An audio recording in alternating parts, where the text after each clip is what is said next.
Alright, we're in the midway point here of replacing the components, and I'll just show you where I am at the moment. So I've replaced that that cap right there, which is a 5070, and I've replaced that one.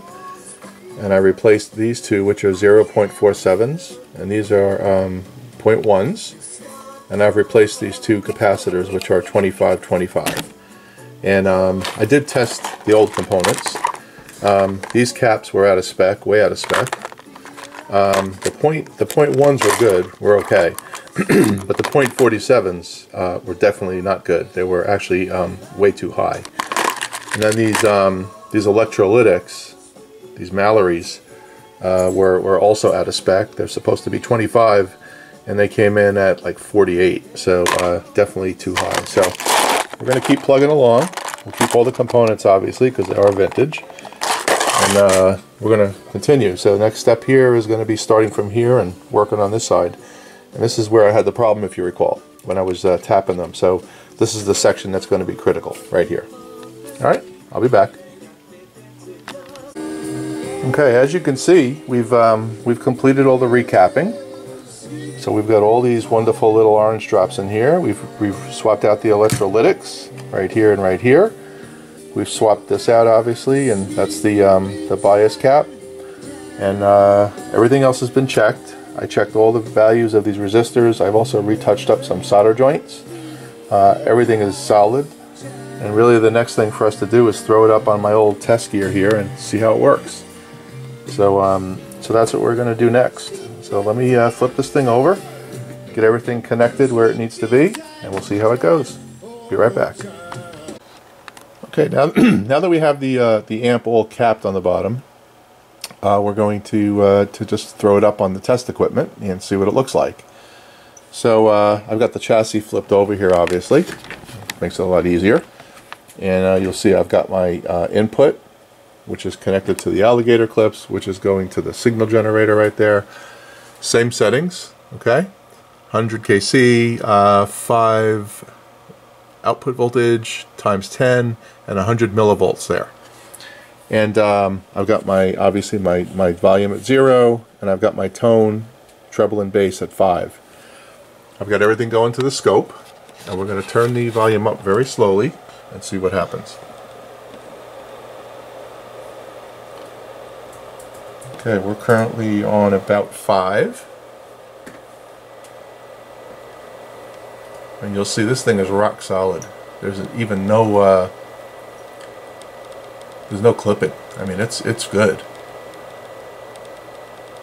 That's really good. Let's turn the treble up. Let's bring this volume down. We're going to turn the treble up just a little bit.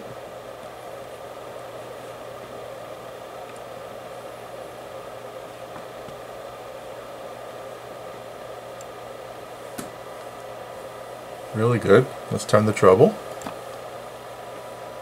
It starts to clip when the treble's all the way up. That's okay. Let's try the bass.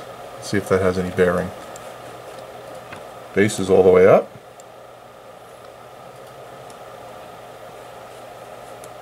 Not much happening there.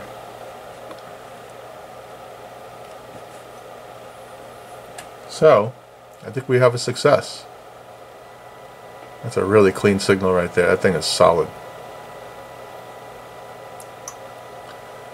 Alright, let's do a wrap. Okay, here's all the components that I changed in order to accomplish this. And you'll see it's really not that much, right? Very small investment. I think those orange drop 0.1s are $1 each. And those 0.47s are like $1 each, and the caps are relatively inexpensive. So, you know, you're probably looking at maybe 20 bucks here worth of parts to get this amp brand new again.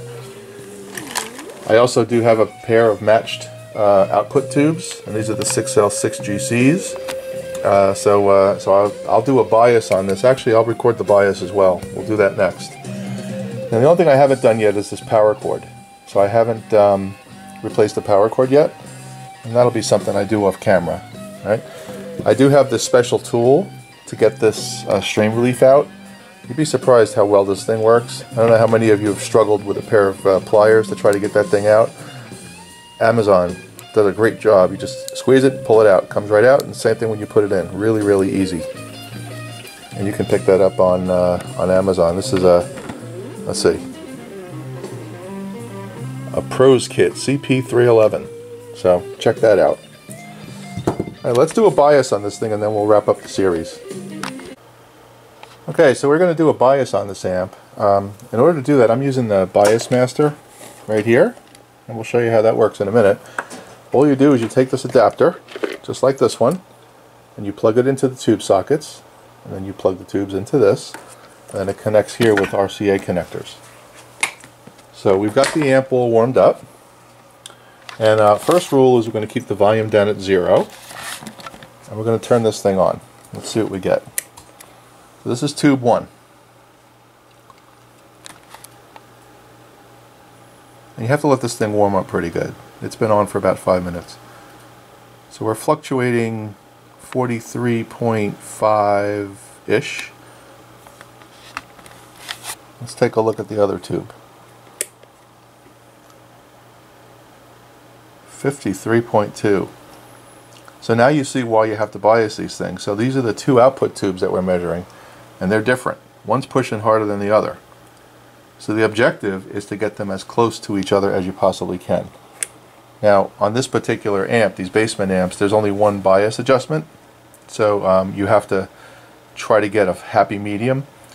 Some other types of amps have individual bias controls that you can zero right in on it.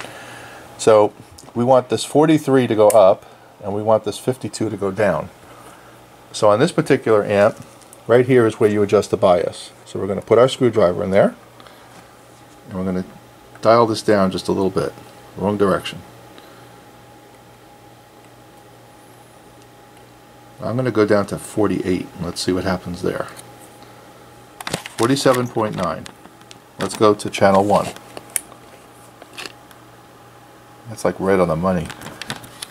47.5. 47.7. You know, I can probably tweak it one more time, but I'm going to leave it alone because I think it's right where it needs to be. So basically, turning this knob, these tubes are pretty well balanced at this point. And that's really all the bias is getting these two tubes to be of equal output. And you'll see when I turned it on that one of them was actually more than the other, and that doesn't really make it sound good. So so that's how you bias an amp. It's really, really simple. Now you can also do this with a voltmeter. There's a pair of sockets that you can connect to your voltmeter, and you get basically the same reading, milliamp reading. But this thing makes it just that much easier. And I could actually do it on a 4-tube amp if I wanted. I have an Ampeg V4, which has 4 output tubes, and I could do all 4 of those at the same time. But that's it on this amp. So off camera, I'm going to change the power cord, and I'm going to wrap it up. So this is a short little series, but hopefully you learned something. And that's it. This is Ron.